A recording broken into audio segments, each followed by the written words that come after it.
수행평가에 나오는 문제 한 번만 다시 식 정도 세워보도록 하겠습니다.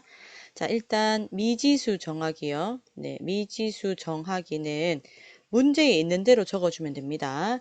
자, 집과 도서관 사이의 거리 얘기는 하니까 집과 도서관 사이의 거리. 자, 요거를 미지수 x 단위까지 적어야 되고요. 단위 안 적으면 틀립니다. 알겠죠? 미지수 정하고요. 자, 식 세우기를 합니다. 자, 승호는 자전거를 타고 집에서 도서관을 왕복할 때, 갈 때는 시속 10km 가고, 올 때는 시속 15km로 왔다. 왕복하는데 걸린 시간이 2시간이지요? 그러면, 우리가 시간에 대한 등식을 세울 수 있고요. 시간은 거리를 속력으로 나누면 됩니다. 1시간에 움직이냐. 그래서 거리 x를 1시간에 10km로 갔고요. 도서관을 갔고 도서관에서 다시 집으로 돌아오는 시간 거리 x를 그 빠르기 15로 나누었을 때 걸린 시간이 2시간이다. 그래서 시간에 대한 등식을 세우면 되겠습니다. 자, 6번째, 6번 문제는요, 미지수 정하는 거요. 미지수 정하기의 점수가 있는데요. 자, 어떻게 하냐면, 자, 여기 있는 질문 부분을 그대로 적어주면 됩니다. 형은 집에서 출발한 지, 네, 출발한 지 몇 분 후, 이거를 이제 X분 후라고 적어주면 정답으로 인정이 됩니다.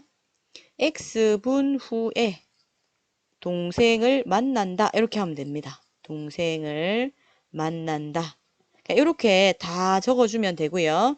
자, 그 다음에 이렇게 적지 않으면 점수가 깎일 수 있습니다. 식 세우기 있습니다. 아까 5번 같은 경우도 식 세우기에서 끝났는데 계산은 여러분이 해봐야 됩니다. 그 다음에 이제 답 정하기 이렇게 갑니다. 자, 식을 세운다는 것은 자, 동생이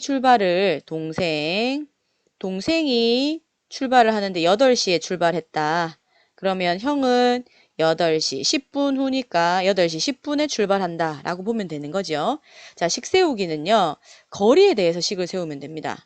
자, 두 사람이 출발한 시간은 다르지만 X분 후에 두 사람은 만났지요. 그래서 형이 움직인 거리와 동생이 움직인 거리가 같아지게 됩니다. 그래서 형의 거리는요. 형은 1분에 120m의 빠르기로 형이 집에서 출발한 지 X분 후 120X가 되고요. 자, 동생의 빠르기는 60. 자, 우리가 거리는 속력 곱하기 시간이죠. 속력 곱하기 시간. 속력 120을 X분 동안 걸었다 이 말이고요. 동생은 1분에 60m 빠르기로 해서 자, 형이 출발한 시간 X분 하고요. 형보다도 동생은 10분 일찍 출발했지 않습니까? 그래서 여기서 10분을 더해주면 동생이 형 이전에 출발한 시간 10분 동안 이동한 거리가 되겠습니다. 7번이요. 식 세우고 나서 이제 하는 거는 풀이를 하고요. 방정식 양변에 뭘 나누고 그 다음에 답을 적으면 됩니다. 답이 이게 10분 후였지요. 뭐 그런 식으로 계산을 하면 되겠습니다. 자, 여기도 마찬가지죠. 5번도 답은 이게 몇 킬로미터 거리가 나옵니까? 몇 킬로미터요? 예, 계산을 하면 되겠는데요. 12km였던 것 같은데요. 맞나요? 막 그렇게 계산을 하면 x는 12가 나와서 답을 적어주면 됩니다. 6번 같은 경우는 이제 계산을 하면 x는 10이 나와서 10분 후. 요 과정은 여러분이 풀어야 됩니다. 아까 역시 위에 것도 마찬가지입니다. 요 과정은 여러분이 풀고 답을 계산을 하면 되겠습니다. 자, 둘레 호수의 길이가 1.5km다. 1km는 1000m니까 하나, 둘, 셋, 0 2개, 1500m다. 이렇게 생각을 하면 되고요. 자, 미지수를 정하는데 점수가 있습니다. 미지수 정하기요. 그러면 질문하는 거기서부터 적어주면 됩니다. 처음으로 만나는 것은 X분 만나는 것은 X분 후이다. 뭐 이런 식으로 적어주면 됩니다. 이걸 다 적어줘야 되고요. 자, 그러면 자, 두 사람이 이 호수 둘레를 서로 반대 방향으로 돌지요. 그래서 식 세우기는요. 세우기. 선호가 움직인 거리와 그 다음에 지혜가 움직인 거리의 합이 뭐랑 같다고요? 호수의 길이. 호수의 둘레랑 같다. 이렇게 생각을 하면 됩니다.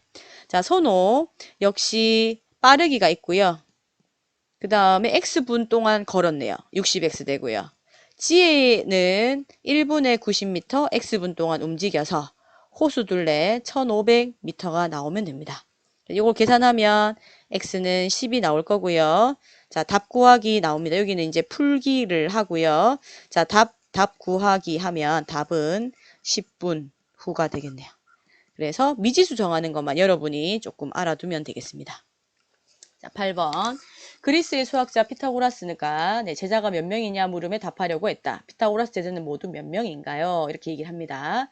자, 식이 다 나와 있는데요. 구하고자 하는 제자가 X명이다 라고 두면 되고요. X는 자연수가 됩니다. 자, 제자의 절반, 반은 수학 공부를 하고요. 제자의 종류를 이제 분류를 한 거지요. 절반은 수학 공부하는 친구, 또 그 절반이 제자 전체에서 절반이니까 절반을 분수로 표현하면 2분의 1x가 됩니다. 그 다음에 철학은 4분의 1x겠네요. 철학을 4분의 1. 침묵의 기술을 배우는 무리가 7분의 1이니까 7분의 1x. 그 다음에 추가로 여자아이들이 있는 거네요. 그래서 여자 3명을 더했더니 자, 3명이 되었다. 이 말은 제자 수네요. 사람 수라고 얘기하기는 좀 그렇고요. 제자 수에 대한 등식을 세운 겁니다. 자, 양변에 2, 4, 7의 최소 공배수, 4, 7의 최소 공배수. 네, 28을 곱하면 되겠네요. 네, 전부 다 28을 곱하면 되고요. 자, 그렇게 곱하면 28이니까요. 요거 전체에 28을 곱하니까 14x, 7x, 4x. 자, 28 곱하기 3은요. 3, 8에 24, 3이 6, 84명이 되고요. 자, 28x, 여기 28이 빠졌습니다. 28x가 됩니다. 자, 그러면 x에 대한 동류항 21 더하기 4니까 25x 되고요.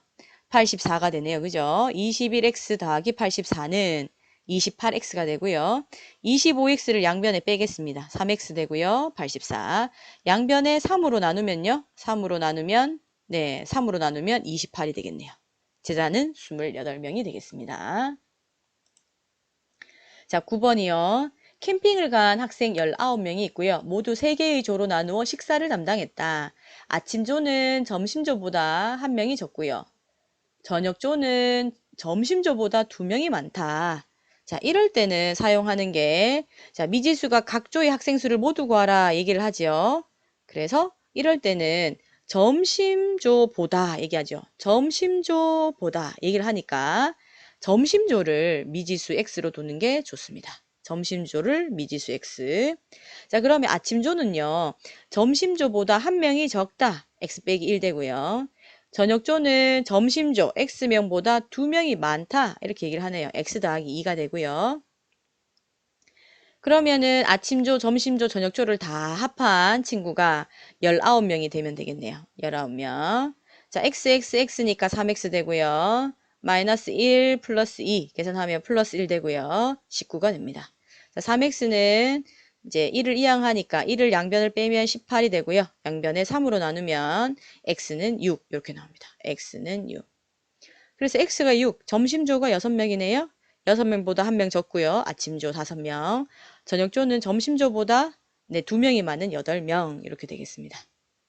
9번 할까요? 9번 했고요. 10번. 10번은 사탕 나누어 주는 문제랑 조금 비교를 해봐야 됩니다. 자, 고대 중국의 수학책인 구장산술에 실려 있는 문제이다. 몇 사람이 공동으로 물건을 구입하려고 하는데요. 첫 번째 상황은 각자 8전씩 내면 3전이 남고요. 7전씩 내면 4전이 부족하다 얘기합니다. 사람 수와 물건 값을 둘 다 구하는 문제고요. 사람 수를 x명이라 둡니다. 물건 값을 주면 안 되고요. 네. 사람 수를 x명, x는 1명, 2명, 3명 자연수라 보면 되겠고요. 자, 8x, 8명이 8전을 냈으니까 8x가 되고요. 3전이 남으면 우리가 지난번에 사탕은 나누어주고 3으로 더했는데요. 자, 그거는 내가 가지고 있는 돈에 대한 등식을 세우려면 8명이 x원씩 내고 3전이 남았으니까 3을 더해주면 됩니다. 돈에 대한 등식은요. 근데 지금은 물건 값이네요. 물건 값이니까 8x씩 내서 3전이 나오면 3전을 빼야지 물건 값이 되죠. 그 다음에 x명의 친구가 7전씩 냈을 때 4원이 부족하다. 물건 값은 4원을 더한 거고요. 내가 가지고 있는 돈은 7명의 사람이 돈을 냈는데 4전이 부족하다. 부족하니까 내가 가지고 있는 돈은 모자란 거지 않습니까? 이거는 돈에 대한 등식이고요. 지난번에 사탕의 개수처럼 내가 가지고 있는 거. 지금 이 문제에서는 물건 값에 대한 거라 가지고 물건 값은 남으면 빼주고요. 부족하면 더해주면 됩니다. x는 7이 되겠네요. 그래서 사람 수는 7명이고요.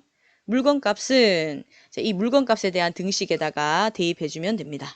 그래서 8 곱하기 7 빼기 3은요. 7, 8에 56 빼기 3, 53전이 되고요. 또는 7, 7에 49 더하기 4 하게 되면 53전 똑같이 나오게 되겠습니다. 11번 마지막 활용 문제인데요. 자, 한 변의 길이가 11cm인 정사각형에서 세로의 길이를 3cm 줄이고요. 가로의 길이를 늘렸더니 그 넓이가 처음 넓이보다 7제곱cm만큼 늘어났다. 이때 가로의 길이는 몇 cm만큼 늘었는지 구하시오 얘기를 합니다. 자, 일단 구하고자 하는 게 가로의 길이네요. 그래서 이 늘린 가로의 길이를 x cm라고 두면 되겠습니다.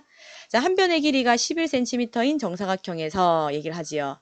그래서 그림을 보면 한 변의 길이가 11cm니까 11, 11 있는 이 정사각형에서요. 세로의 길이를 3cm 줄이고요. 이런 거는 그림을 그려야 됩니다. 지금은 문제에 힌트를 준다고 그림이 있지만 그림이 없을 때도 여러분이 그려서 하면 됩니다. 자, 가로의 길이를 xcm만큼 늘렸더니 그 넓이가 이제 늘린 이 직사각형의 넓이가요.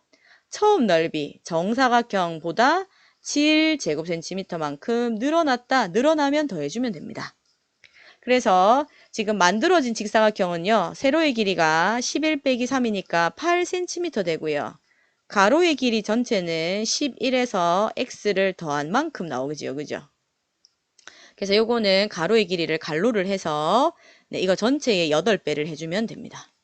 자, 그 다음에 이 새로 만들어진 넓이는 처음 넓이는 정사각형의 넓이니까 11 곱하기 11이 되고요. 그거보다 7제곱cm 늘어났다. 그럼 더하면 되겠네요. 그쵸? 자, 요거는 분배 법칙해서 한번 해볼까요? 네.